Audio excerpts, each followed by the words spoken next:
Hola, Señora Vaz here with instructions for today. Today, you're going to work on your Project 4. For your Project 4, the first thing you're going to do, and that you should do in the first 5 minutes of class, is to open this photo.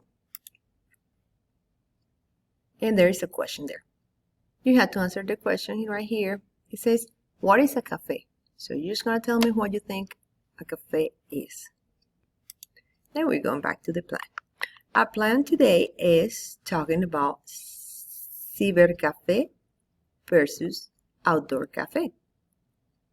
So you're going to research about cybercafe and outdoor cafes and create a Google Slide presentation with 3 slides. So this Google presentation only had 3 slides.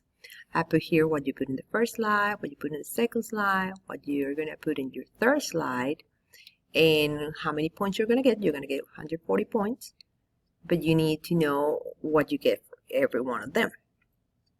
I also put some information here that may be useful for you. So if you're trying to research and you find anything, you can find it here.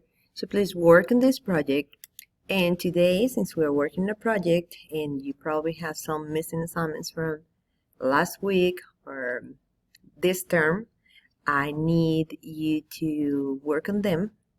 Ask me questions. Let me know what's going on. Maybe we're going to work on one of the activities that was a little difficult for you.